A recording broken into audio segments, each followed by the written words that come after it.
This video is brought to you by the Farmer Klein YouTube channel. Be sure to like, subscribe, and comment. Hello everybody, welcome back to the Farming Simulator 22 Map First Impressions video. Today we're going to take a look at Big Flats, Texas. But before that, this video is brought to you by E10 Marin and Squiggy 486. Thank you for being farm barons. So the Big Flat Texas map can be found over at the farmingsimulator.com website or the in-game downloadable content menu, and as of the 1.0 release, this map is available for all platforms. Let me read you a little bit of the description. Welcome to Big Flat, Texas. This is a fictional map based off of locations around Greenville, Texas. This map includes 2 farms, the main farm and a cattle farm.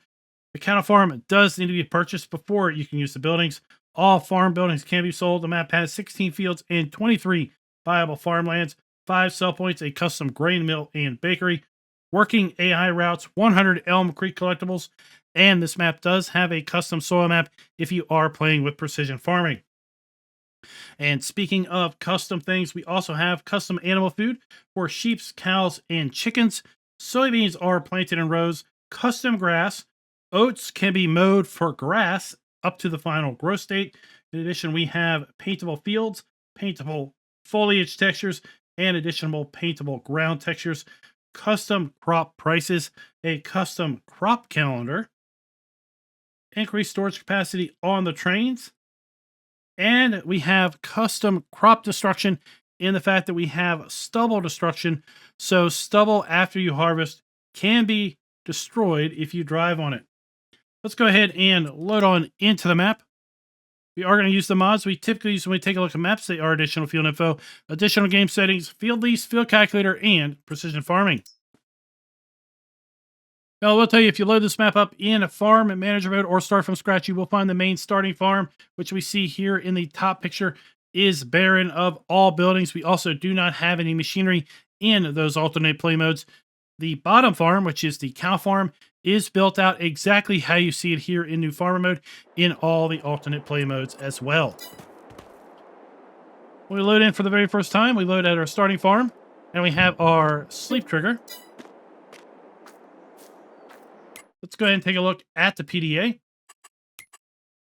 I think the one thing that really does stand out here when we look at the PDA is this map is composed of very large rectangular shaped fields. We do have all of our standard crops available to us in Farm Sim 22 on the map. If we take a look at our lands, we start out with Farmland 2, which is the main starting farm that can be bought for $93,330 in any alternate play mode, as well as we have Farmland 3, which is Field 10. That can be bought for $267,000. And then Farmland ID 10 is the second farm.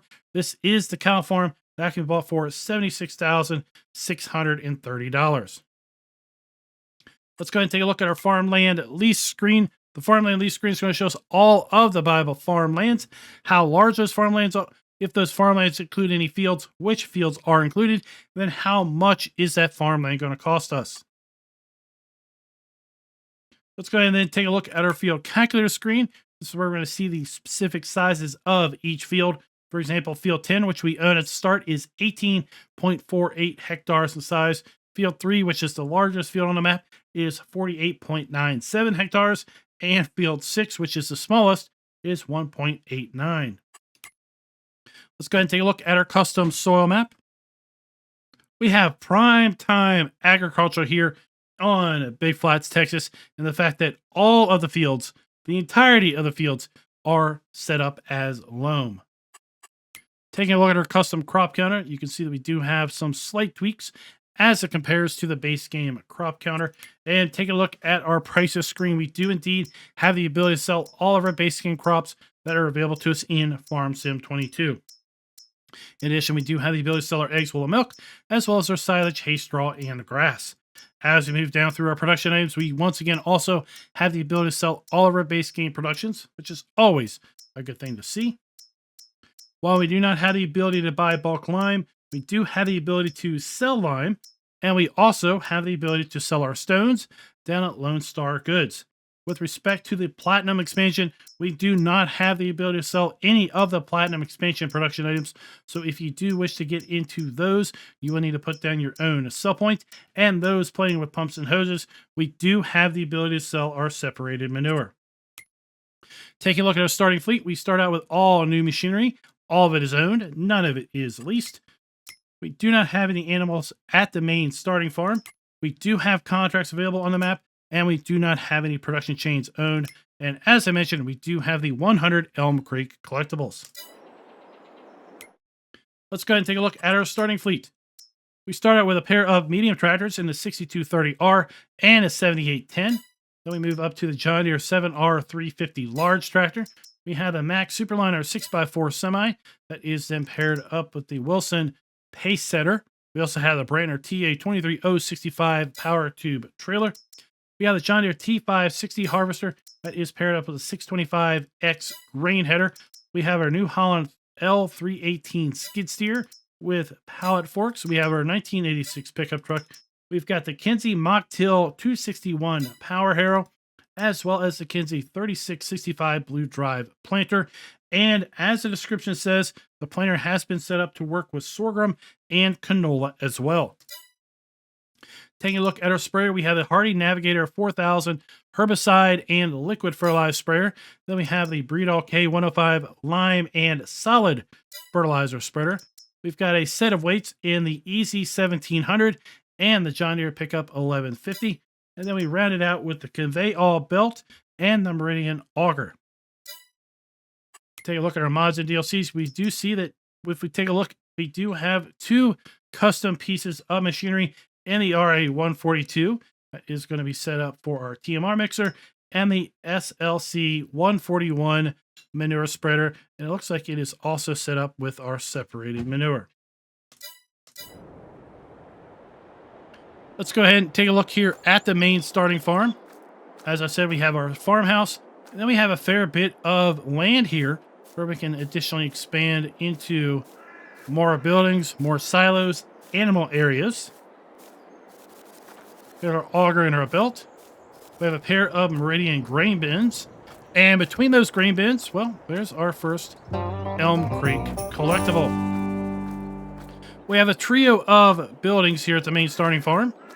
That's where we're going to find all of our starting machinery.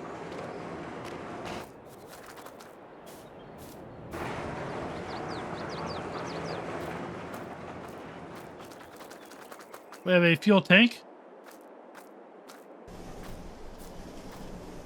More of our equipment. Around the back, we have a trio of more Meridian bins. And then off to the side, we have a liquid fertilizer and solid fertilizer storage tank as well. Let's go ahead and take a look at our build mode. We do have some modified base game buildings that are listed here in the sheds. We have all standard silos, as well as silos extensions. Under our containers, we do have some modded stainless steel fertilizer tank and liquid fertilizer tank, and these differ from the base game in the fact that they hold a bit more capacity as compared to the base game items. Standard tools and farmhouses. We have then the ability to dry our grass into hay. We also have the ability to ferment into silage, our straw, grass, chaff. And then we also have the ability to mix TMR with our TMR mixing silos. Under our animals, we do have a custom cow pasture. And as the description mentioned, the cows have been modified to also accept oats and corn. While the rest of our animal pens are all base game, we do have custom food for our sheep. The sheep are set up to not only take hay, but also silage. Then our chickens are also set up to take corn. With respect to a decoration, we do have a custom fence. And we're going to find this fence over at the cow farm. And then under landscaping, we do have some custom plants. We've got a bevy of trees that we can place. And then as far as paintable ground textures, we do have the ability to paint cultivated soil as well as plowed ground.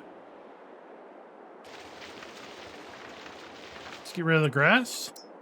And we'll put down some cultivated soil and some plowed soil. It's a very easy way to create more fields or expand fields by painting those down.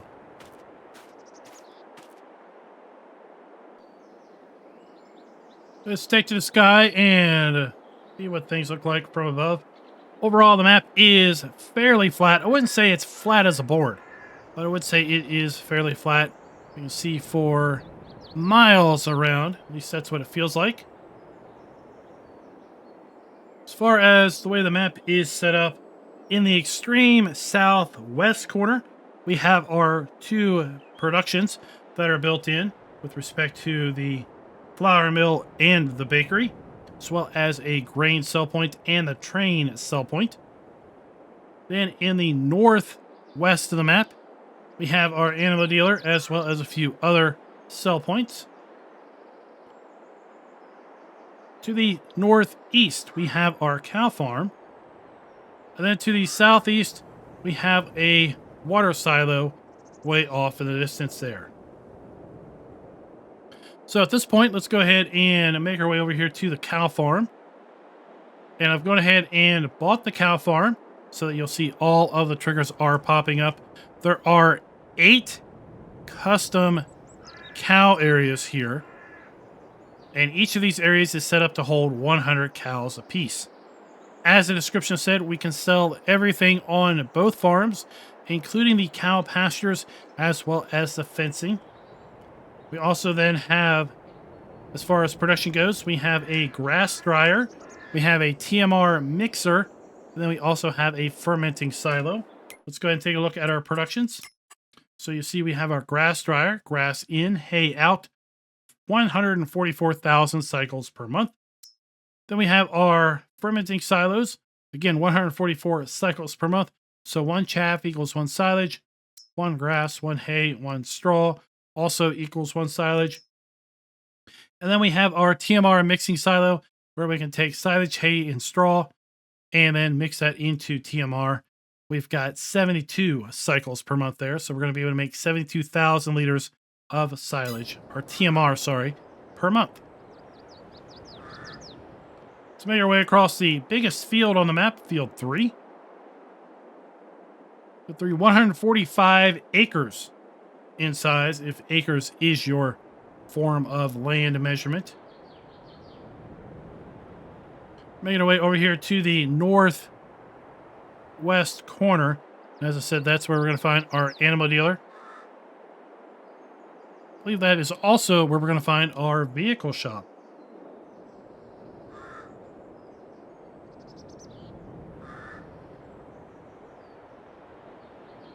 Really well done map border. You're down here at a more reasonable height level. Right, the map just appears to go on and on and on and on. So we have our animal dealer. We have our animal dealer bale sell point.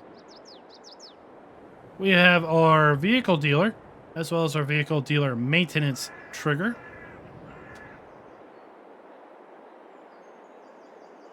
Then as we make our way down the western edge of the map to the southwest corner, we're going to look across once again. We can see our fermenting silos way off in the distance.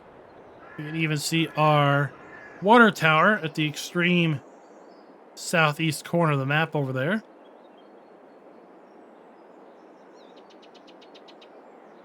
The buildings off to the left, that is going to be the train transfer silo as well as the trigger for the renting train. And the train has lots of grain cars, so you're going to be able to sell a heap load of grain at any one point off the map.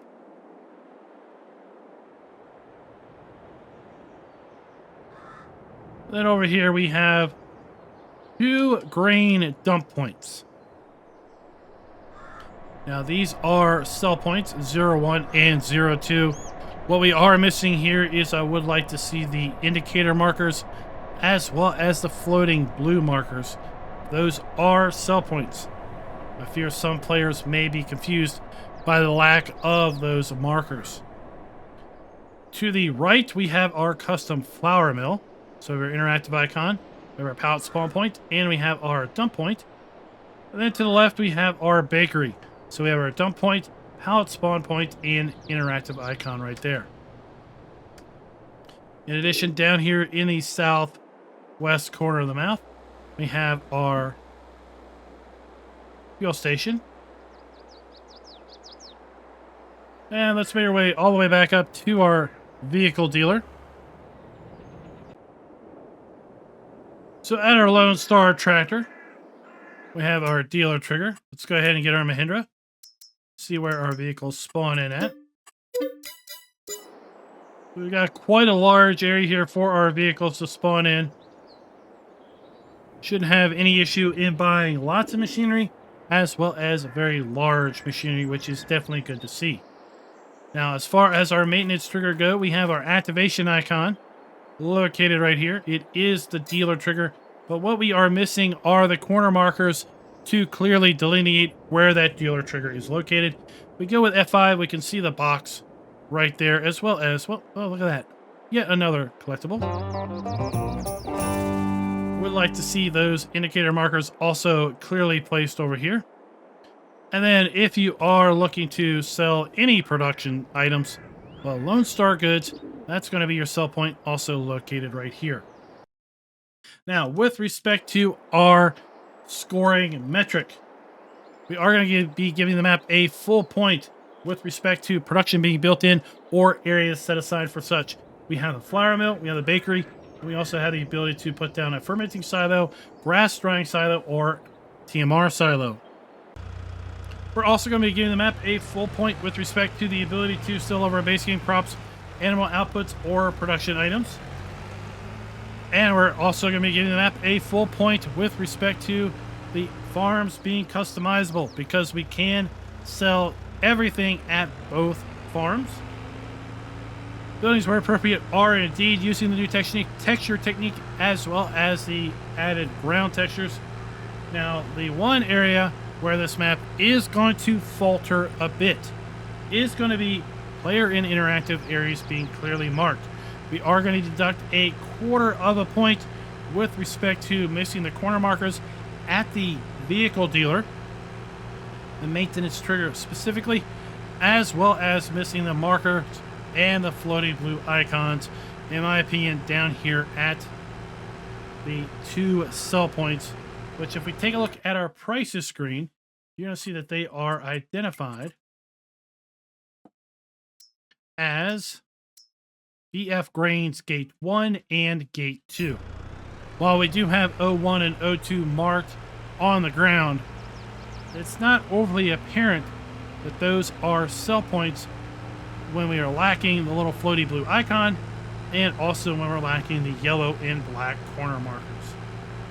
So guys, that's going to give this map a full 4.75 out of 5.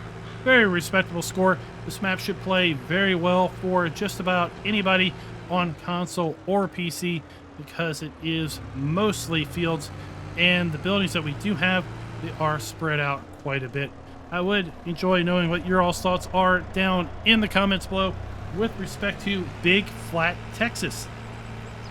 Now, some of you have maybe been keeping up with my community post and will know that this map is map 749. What does that mean? Well, as of today, as of the release of this map video, we have produced and released 749 map tours since Farming Simulator 17. I don't know if there's any other creator out there that has put out more map videos than myself. I would like to know if anyone is aware of anyone that's got more of those out there. The next map, that's going to be the magical map number 750. What map could that might be? Well, I got a feeling we're going to find out later this week. So keep an eye on the channel, hit subscribe, ring that notification bell, and until next time, happy farming.